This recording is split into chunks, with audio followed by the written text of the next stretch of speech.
जय Hind and hello guys, स्वागत है आपका आपके अपने YouTube चैनल ज्ञानदेह होस्ट में। एंड इस वीडियो के अंदर आपको बताने वाला हूं UP triple SC forest guard भर्ती 2026 ऑनलाइन फॉर्म के बारे में कि कैसे आपको ये फॉर्म फिलअप करना है। गाइस, अगर आपने अभी तक ये फॉर्म नहीं भरा, अभी भी आपके पास समय है, आप अपना फॉर्म आराम से 20 जुलाई 2026 तक भर सकते हैं। एंड जो भी आपके सामने इशूज़ आ रहे हैं, प्रॉब्लम आ रहे हैं, उन सभी का हल आपको बताया जाएगा। चाहे वो आपकी कास्ट सर्टिफिकेट डिटेल्स कैसे भरनी है उसके बारे में हो, या फिर आपको कैसे आपका जो फॉर्म मॉडिफिकेशन है वो करना है उसके बारे में हो, ये सब डिटेल्स आपको इस वीडियो के अंदर अच्छे से एक्सप्लेन की जाएगी। तो वीडियो को आपको पूरा देखना है। चलिए शुरू करते हैं। फटाफट से वीडियो को लाइक शेयर करके चैनल को सब्सक्राइब कर लें, और उसके बाद में जो लिंक वीडियो को डिस्क्रिप्शन में दे इसको आप ओपन कर लें। जानने को मिलेगा 708 पोस्ट पर ये वैकेंसी निकाली गई है। 12वीं पास कैंडिडेट अप्लाई कर पाएंगे। एंड साथ ही आपने यूपी ट्रिपल एससी पीईटी 2025 दिया हो, आपके पास पीईटी 2025 का स्कोर कार्ड होना चाहिए। एज लिमिट आपकी 18 से 40 साल के बीच रखी गई है। फीस सभी कैटेगरी कैंडिडेट के लिए मात्र 25 रुपये है। कौन सी कैटेगरी के लिए कितनी वैकेंसी वो आप यहाँ पर देख सकते हैं। एंड जैसे कि मैंने बताया कि 12वीं और पीटी 2025 स्कोर कार्ड, इसके अलावा फिजिकल एलिजिबिलिटी भी रखी है। अगर आप मेल है और आपकी हाइट जो है वो होनी चाहिए 168 सेंटीमीटर। एंड अगर आपकी कैटेगरी जनरल ओबीसी एससी है तो आपकी हाइट 168 सेंटीमीटर कम से कम हो। एंड अगर आप एसटी है तो अगर 160 सेंटीमीटर आपकी हाइट होगी तो भी आप अप्लाई कर सकते हैं। इसी प्रकार से फीमेल के लिए जनरल ओबीसी एससी कैटेगरी में 150 सेंटीमीटर हाइट कम से कम रखी है, और एसटी के लिए 147 सेंटीमीटर रखी गई है। चेस्ट यहाँ पर सिर्फ मेल से ही माप लिया जाएगा चेस्ट का, जिसमें कि जनरल ओबीसी एससी कैंडिडेट जो मेल है उनकी चेस्ट 84 होनी चाहिए सेंटीमीटर बिना फ्लाई, और एसटी के लिए 82 सेंटीमीटर रहनी चाहिए बिना फ्लाई। इसमें आपकी 5 सेंटीमीटर का फ्लाव भी चेस्ट के अंदर जरूरी है सभी कैटेगरी कैंडिडेट के लिए। एंड रनिंग भी होगी 25 किलोमीटर की 4 घंटे का समय मिलेगा, और ये जो रनिंग करनी है वो आपको 10 kg वेट के साथ में करनी है। फीमेल को करनी होगी 14 किलोमीटर की 4 घंटे का समय मिलेगा। एंड यहाँ पर ये सभी जरूरी जानकारी आपने जान ली है। अब अगर आप इसमें एलिजिबल है फॉर्म भरने के लिए और आपने अभी तक नहीं भरा तो गाइज इंपॉर्टेंट लिंक के सेक्शन में आइए और अप्लाई ऑनलाइन लिंक ओपन कीजिए। तो यहाँ पर आप देख सकते हैं जिसकी फॉर्म फिल करने की स्टार्ट डेट 30 जून 2026 है और फॉर्म भरने की लास्ट डेट 20 जुलाई 2026 है। यही आपकी फॉरेस्ट गार्ड की वैकेंसी है, जिसका एडवर्टाइजमेंट नंबर 12 एग्जाम/2026 है। तो इसके सामने आप अप्लाई के ऊपर क्लिक करेंगे।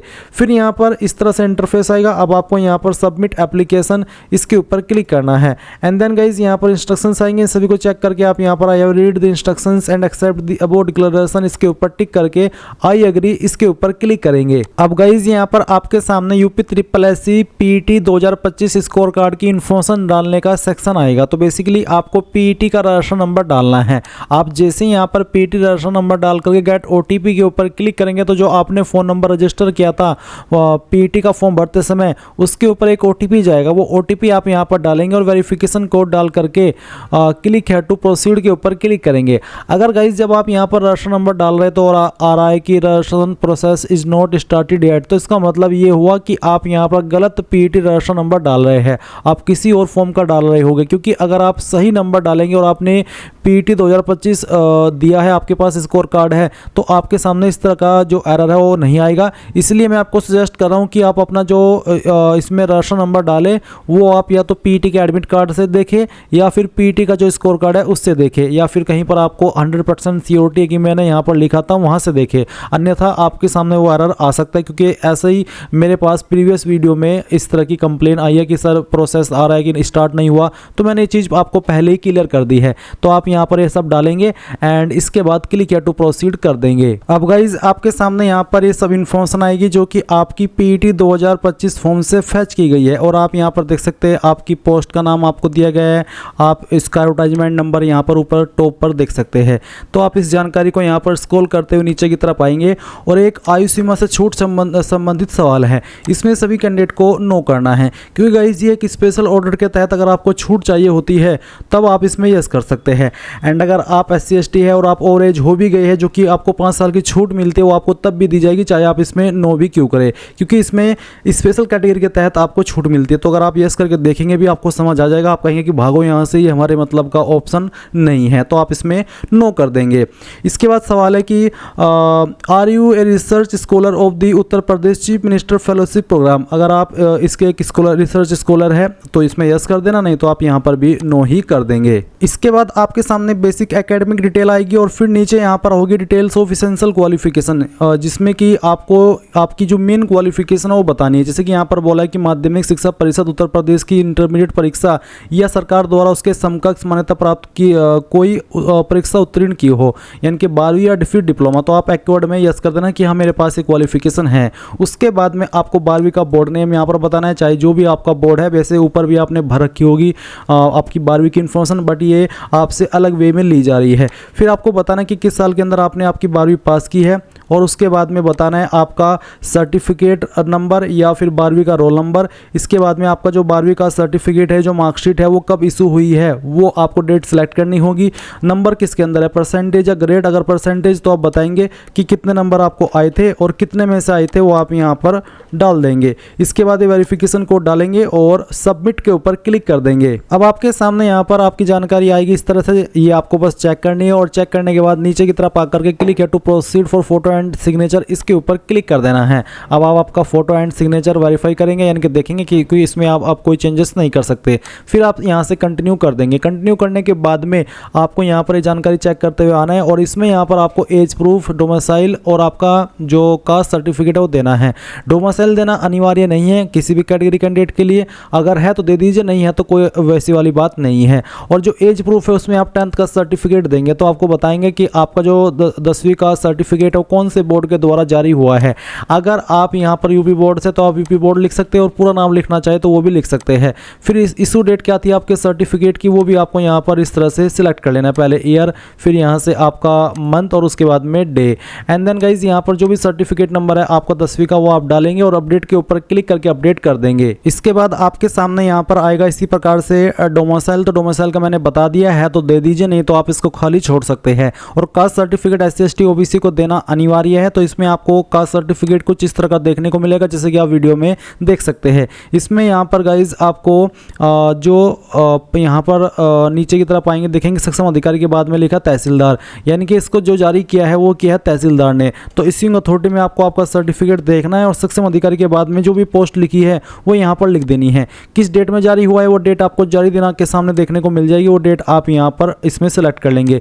फिर सर्टिफिकेट नंबर जो कि आपको प्रमाण पत्र क्रमांक के सामने देखने को मिलेगा, तो प्रमाण पत्र क्रमांक के सामने जो भी नंबर लिखा हो यहाँ पर डाल देना और अपडेट के ऊपर क्लिक करके अपडेट कर देना। इसके बाद में गाइज यहाँ पर आपको नीचे प्रेफरेंशियल क्वालिफिकेशन में कुछ सवालों के आंसर करने हैं। जैसे कि यहाँ पर एक सवाल है कि क्या आपने टेरिटोरियल आर्मी के अंदर 2 साल की सेवा या उससे ज़्यादा की है, अगर हाँ तो आप पहले वाले ऑप्शन में यस करेंगे, नहीं तो नो ही रहने देंगे। फिर पूछा दूसरे सवाल में कि क्या आपके पास NCC-B सर्टिफिकेट है, तो यस, नहीं तो यहाँ पर भी आपको नो ही रहने देना है।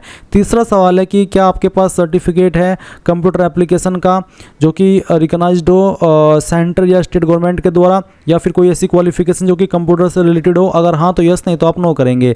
फिर फोर्थ है कि क्या आपने किसी भी गेम में रिप्रेजेंट किया है स्टेट को, यूपी को, अगर हाँ तो यस, नहीं तो यहाँ पर भी नो ही रहने देना है। इसके बाद नीचे की तरफ आएंगे और यहाँ पर आपको इन ऑप्शन के ऊपर टिक करना है एंड देन वेरिफिकेशन कोड डाल करके सेव एंड प्रोसीड के ऊपर क्लिक करना है। इसके बाद में गाइज यहाँ पर फाइनल सबमिशन कंफर्मेशन से पहले आपसे पूछाएगा कि क्या आप जो जानकारी आपने भरी है उसको प्रीव्यू करना चाहते हैं, यानी कि देखना चाहते हैं एक बार फिर से, अगर हाँ तो प्रीव्यू के ऊपर क्लिक करके देख लीजिए, नहीं तो proceed to payment of fee and final submission इसके ऊपर क्लिक करके यहाँ से ओके कर दीजिए।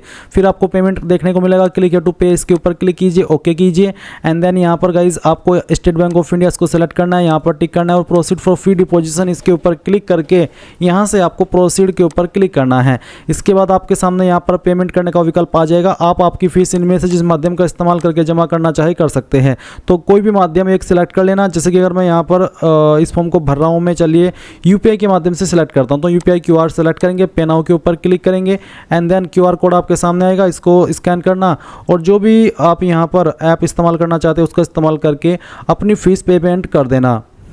चलिए मैं यहाँ पर इसमें पेमेंट कर देता हूँ। जैसे गाइज आपका फ़ी पेमेंट हो जाएगा तो यहाँ पर आप अपने फॉर्म का फाइनल प्रिंट आउट ले पाएंगे। अभी मेरे सामने पेमेंट करने में एरर आ गया। अगर आपके सामने भी कुछ ऐसा एरर आ जाता है और आप पेमेंट नहीं कर पाते तो आप यहाँ पर होम पेज पर आ जाएंगे। तो ऐसे में आपको क्या करना है, होम पेज से यहाँ पर आपको एप्लीकेंट सेगमेंट के अंदर काफ़ी सारे ऑप्शन देखने को मिल रहे हैं। अगर आपको प्रिंट पर एरर आया है तो प्रिंट बोल रहा हूँ आपको, अगर पेमेंट में एरर आया है तो आप यहाँ पर देखेंगे एप्लीकेशन फ़ी डिपोजिशन का एक ऑप्शन है, आप इसके ऊपर क्लिक करेंगे, आपको राशन नंबर मिला होगा मैसेज के माध्यम से वो डालेंगे, डेट ऑफ बर्थ सेलेक्ट करेंगे, अपनी जेंडर सेलेक्ट करेंगे, यहाँ पर आपको are you domicile of UP इसका आंसर करना है और फिर आपकी जो भी कास्ट कैटेगरी है वो सेलेक्ट करनी है, वेरिफिकेशन कोड डालना है और प्रोसीड कर देना। देन आप पेमेंट के पेज पर अगेन सेंड किए जाएंगे और आप अपनी फीस दोबारा से यहाँ पर पे कर सकते हैं। अगर फीस पे हो गई है, कट गई है और वो अपडेट नहीं हुई है तो update your transaction ID bye double verification mode, इसके ऊपर क्लिक करेंगे। यहाँ पर ये सब इन्फॉर्मेशन देंगे और वेरिफिकेशन कोड डाल करके जैसे ही प्रोसीड करेंगे तो यहीं पर नीचे की तरफ आपको एक लिंक मिलेगा, जैसे ही आप उसके ऊपर क्लिक कर देंगे तो आपकी फीस अपडेट हो जाएगी। इसके अलावा गाइज अगर आप प्रिंट लेने में कोई इशू फेस कर रहे हो, प्रिंट नहीं लिया गया, एरर आ गया, तो आप print detailed application form applicant segment में इसके ऊपर क्लिक करेंगे। यहाँ पर ये सब इन्फॉर्मेशन डालेंगे और जो आपका फॉर्म का प्रिंट है वो निकाल लेंगे। एंड अगर फॉर्म के अंदर कोई गलती हो गई है तो आप मॉडिफाई सबमिटेड एप्लीकेशन इसके ऊपर क्लिक करेंगे, ये सब डिटेल डालेंगे और वेरिफिकेशन कोड डाल करके क्लिक है टू प्रोसीड करेंगे। आपके नंबर और ईमेल पर ओटीपी जाएगा। जैसे आप ओटीपी वेरीफाई कर देंगे तो गाइज जो भी इन्फॉर्मेशन अभी आपने फॉर्म भरते समय इसमें भरी थी वो सभी आप एडिट कर सकते हैं कितनी भी बार और कोई चार्ज भी नहीं देना होगा और आप आपका फॉर्म जो मॉडिफाई है वो कर पाएंगे। तो गाइज इस तरह से आप लोग UP SSC forest guard wild life guard online form 2026 भर पाएंगे। आई होप ये प्रोसेस आपको पसंद आया होगा। So thanks for watching. जय हिंद।